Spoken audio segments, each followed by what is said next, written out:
समाज के लोगों को एक सही दिशा मिले। ये प्रेस कॉन्फ्रेंस बुलाने का मेरा मकसद, आप सभी जानते हैं कि बुद्ध गया की ये धरती बहुत पवित्र धरती है, जहाँ राजकुमार सिद्धार्थ ने सर्वस्व त्याग करके मानव तृष्णा का निदान, मानव दुख का निवारण किस रास्ते से हो सकता है उसका अनुसंधान करने के लिए ये नदी को पार करके तपस्या के मार्ग को छोड़कर इधर बोध वृक्ष के नीचे आकर के जब संबोधि प्राप्त की तो बुद्ध कहलाया। उस बुद्ध ने हजारों वर्ष पहले इसी बुद्ध की धरती से, इसी धरती से एक ऐसी प्रज्ञा की ज्योति जलाई जिसने सारे विश्व को जगमगा दिया और विश्व के बादल के अंदर मानवता की भावना जागृत हो गई, जिसके कारण आज इतने देश जो है बुद्ध के सिद्धांतों को, बुद्ध के दर्शन को मानते हैं। मेरा कहना ये है कि यहाँ विश्व के लोग शांति की खोज में आते हैं, उस तथागत के दर्शन करने आते हैं जिसने प्रज्ञा की ज्योति के माध्यम से अंगुलीमाल जैसे डकैत को, विभिन्न जाति के लोगों को, सुनीति जैसे भंगी को, उपाली जैसे नाई को दो शब्दों से अपनी शरण में लिया और जात भी समाज की स्थापना करके सद्गुण शरण गच्छामि का नारा दिया। मैं विगत कुछ दिन से यह देख रहा हूँ कि कुछ लोग महाबोधि बिहार के प्रबंधन एक्ट को बदले जाने की भावना को लेकर के धरना दे रहे हैं। वो मेरी नज़र पर जो फॉल्ट है, गैर कानूनी है, डिफॉल्टर है वो। क्यों? मैं 1992 से जब ये आंदोलन शुरू हुआ उस समय में इसका चीफ नेशनल जनरल सेक्रेटरी था, बंदे सुरेश ससाई इसके अध्यक्ष थे। वो मूवमेंट चला 95 में आगे लालू सरकार ने 4 लोगों को मेंबर बनाया उसमें। उस समय मैंने कहा था कि ये आंदोलन तोड़ने की साजिश है, लेकिन हम मैनेजमेंट कमेटी में जाने के बाद भी आंदोलन को जारी रखेंगे और बाहर से भी आंदोलन बराबर हम करते रहेंगे। उसका परिणाम ये हुआ कि 1998 में पहली बार बुद्ध सेक्रेटरी बना, जब से ये एक्ट बना जब से, और आज तक बुद्ध सेक्रेटरी है। मैं यहाँ ये कहना चाहता हूँ कि कुछ लोग बैठ करके इस बुद्ध गया की पवित्र धरती को जिस तरीके से अशांति के वातावरण में झोंकने का प्रयास कर रहे हैं, मैं किसी का विरोधी नहीं हूँ। कोई भी व्यक्ति एक्ट की लड़ाई लड़ सकता है, लेकिन उसमें नैतिकता होनी चाहिए, वैधानिक होनी चाहिए, शांतिपूर्वक होनी चाहिए, भाषा सभ्य होनी चाहिए, प्यार मोहब्बत की भाषा होनी चाहिए। क्योंकि बुद्ध कहता है प्यार से हम लोगों को जीते, हथियार से तो सम्राट अशोक जैसा व्यक्ति कलिंग में लाखों लोगों को मारने के बाद भी प्रायश्चित करता है और कहता है कि मुझे नींद नहीं आती है, मैं परेशान हूँ। तो उनका गुरु कहता है, हे अशोक, तेरे अंदर अहंकार की ज्वाला जल रही है, तेरे मन के अंदर हार जीत की भावना जुड़ी हुई है। जब तक तू इसे त्याग कर हार को स्वीकार नहीं करता, तब तक तेरे मन में शांति नहीं आएगी। उस सम्राट अशोक ने बुद्ध के मार्ग को अपना करके अहिंसा का पथ जो अपनाया, सारा विश्व जो है सम्राट अशोक के इतिहास से वाकिफ है। जमीन जहाँ खोदी जाए वहाँ कहीं भी देखो बुद्ध निकलता है। हमारे देश का प्रधानमंत्री भी जब भारत देश से बाहर जाता है तो कहता है मैं बुद्ध की धरती से आया हूँ। भारत के बौद्धों को नहीं, विश्व के बौद्धों को गर्व महसूस करना चाहिए कि एक देश का, लोकतांत्रिक देश का प्रधानमंत्री कहता है मैं बुद्ध के देश से आया हूँ। इससे बौद्धों का ही स्वाभिमान बढ़ रहा है, बौद्धों का ही विश्वाभिमान बढ़ रहा है। लेकिन हम उस पथ से हट करके अश्लील भाषा को बोल करके, जलील भाषा को बोल करके कि ब्राह्मणों को भगाना है, ब्राह्मणों ने कब्जा कर लिया है, हिंदुओं को बजाना है, ये मंदिर को विकृत कर रहे हैं। आप कोई भी जाके उस मंदिर को जाके देखो, अशोका ग्रिड के ऊपर की जो दीवारें हैं, किस तरह से बुद्ध के कल्चर को, बुद्ध के इतिहास को जन्म से लेके मरण तक कहा उपदेश दिया, किस किस को दीक्षा दी, पत्थर में अंकित है। क्या अतिक्रमण हो रहा है? या जो लोग बोल रहे हैं कि यहाँ पर इसका हिंदूकरण हो रहा है, मैं उन लोगों को एक बात कहना चाहता हूँ, ये लड़ाई आप एएसआई से लड़ो। एएसआई का काम है कोई भी ऐतिहासिक स्थल है उसकी एडिट देख रेख करना, किसी प्रकार का उसमें कोई अमेंडमेंट नहीं होना चाहिए। यदि ये इसमें हुआ, एएसआई जब आप इसका देखा, ये एक्ट कब बना, किन परिस्थितियों में बना, ये जमीन किसकी थी, किसने इसको मांगा, उसमें क्या अड़चन आई, हाई कोर्ट में अनागारिक धमपाल की हार क्यों हुई, अनागारिक धमपाल के साथ कौन लोग थे, क्यों सपोर्ट कर रहे थे, हारने के बाद में भी जब राजेंद्र प्रसाद ने, यानी राष्ट्रपति ने, प्रधानमंत्री ने, महात्मा गांधी ने यहाँ के मैन से इस जमीन को मांगा, तो उन्होंने कहा कि नहीं, मैंने इसकी देखरेख की है, मैंने इसकी साफ सफाइयत की है, मैंने इसकी सुरक्षा की है, मैंने इसकी पूजा की है। हम भी बुद्ध को विष्णु के रूप में आपको अवतार मानते हैं, चाहे बेशक बुद्ध ने अवतारवाद को नहीं माना, लेकिन लोग मानते हैं। इसीलिए मैं इसको नहीं दे सकता हूँ। किसी भी परिस्थिति में वो एक्ट बना, उस एक्ट के अनुसार 4 हिंदू 4 बौद्ध, डीएम का यहाँ का हिंदू होने पर उसका चेयरमैन होता था।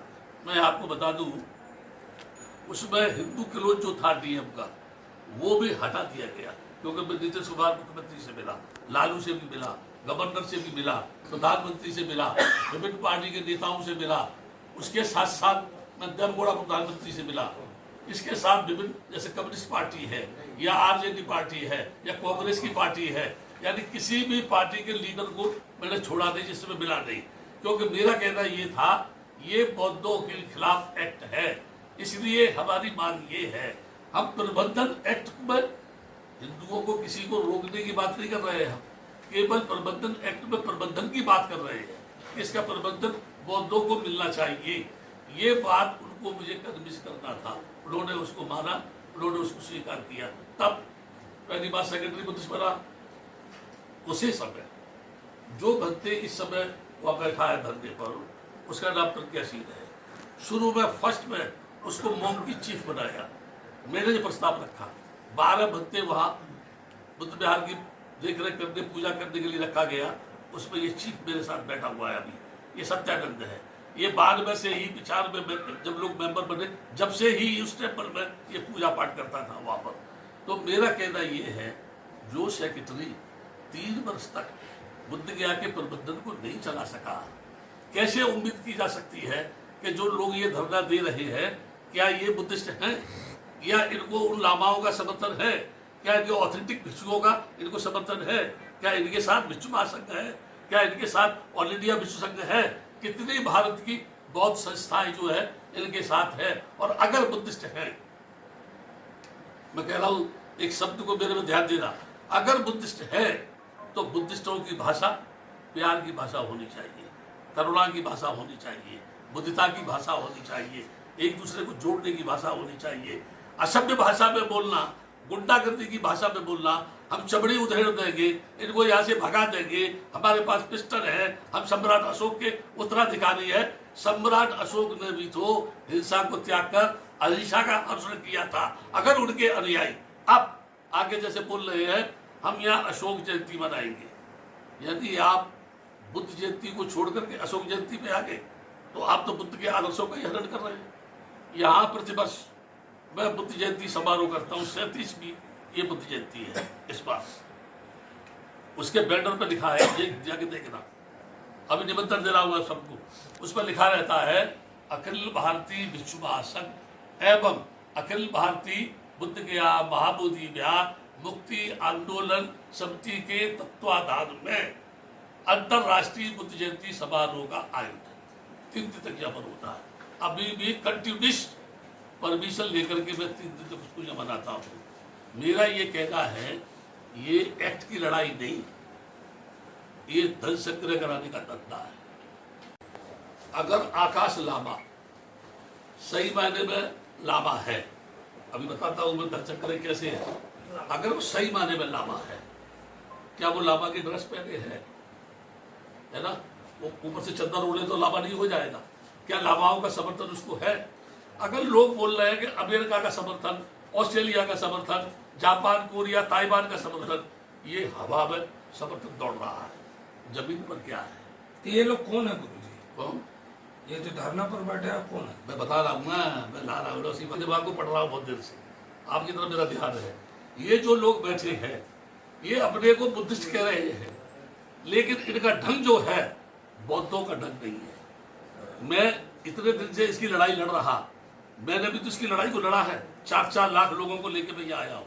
बोध गया के आसपास के लोग जानते हैं, आईबी डिपार्टमेंट पूरा जानता है, होम मिनिस्ट्री पूरा जानता है। हमने कभी भी किसी को गाली नहीं दी, किसी को जलील नहीं किया, किसी का नुकसान नहीं किया, केवल अपनी बात रखी।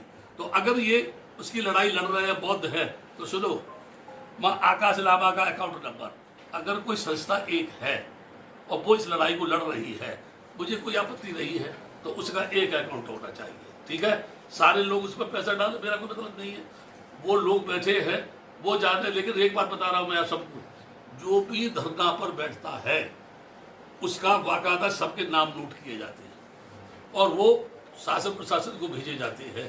कितने लोग यहाँ कंटिन्यूस बैठे हुए हैं, क्या उनकी कोई लिस्ट है? पहला कहाँ के है, दूसरा, तीसरा ये एक अकाउंट नहीं है। उस जगह पर बिनाचार्या भत्ते हैं, करुणाशील भत्ते हैं, एक सुमित्रधन भत्ते हैं। वो महाबोधि टेम्पल पर फोटो दे रहे हैं और नीचे लिख रहे हैं कृपया इस अकाउंट में पैसा भेजें आंदोलन को मजबूत करने के लिए। करुणाशील कह रहे हैं इस अकाउंट पर पैसा भेजें आंदोलन मजबूत करने के लिए।